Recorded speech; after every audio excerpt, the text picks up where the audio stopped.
কৃষ্ণ বন্ধুরা, সকলকে অনেক অনেক প্রণাম আর ভালোবাসা। সকাল সকাল তুলসী রানীর চরণে জল ঢেলে তারপরে একটু তুলসী মঞ্জুরিগুলো ভেঙে দিচ্ছি, যেগুলো পুরনো ডাল আর মঞ্জুরি, তাহলে আরও সুন্দর সুন্দর করে ওখান থেকে পাতা গজাবে আর তুলসী গাছটা দেখতে খুব সুন্দর লাগে। তো সকাল সকাল আমার ছোট্ট প্রভুজির আবদার রুটি আর আলু ভাজা খাবে, আর তার সাথে আজকে বড় প্রভুজি বলেছে ভোগে প্রসাদে পোহা দিতে, চিড়ের পোহা। মানে চিড়েটাকেই অ্যাকচুয়ালি আমাদের এখানে দামনে গুজরাটি ভাষায় পোহা বলে, হিন্দিতেও পোহা বলে। তো সেটাকেই মানে ওই যেরকম আমরা চিড়ের পোলাও করি তেমনি ঝাল ঝাল করে পোহাটাকে বানানো হয়।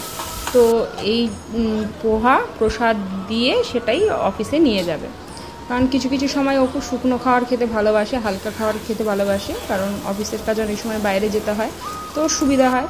তো সকাল সকাল গপুকে আলু ভাজার সহযোগে আর একটু স্যালাড সহযোগে প্রসাদে পোহা দেওয়া হলো। তারপরে তো ছোট্ট সোনার ছোট ভাই বড় ভাইয়ের প্রতি ভালোবাসা অনেকগুলো দিন ননিচোড়া ছিল না ঘরে, আর সঙ্গে সঙ্গে তারপরেই আবার দুপুরের ভোগ বসিয়ে দিতে হয় না, তো অনেক বেলাই হয়ে যায়। তাই সহযোগে ভাজার মধ্যে কুমড়ো ভাজা আর বেগুন ভাজা, তার সাথে ডালটা আমি একসাথেই বসিয়ে দিই, কারণ খুব সুবিধা হয় আর খেতেও ভালো লাগে। আর প্রত্যেক দিন যেহেতু ডালটা কম্পালসারি থাকে, তাই বিভিন্ন রকমভাবে একসাথে বিভিন্ন রকমভাবেই বানানো হয়।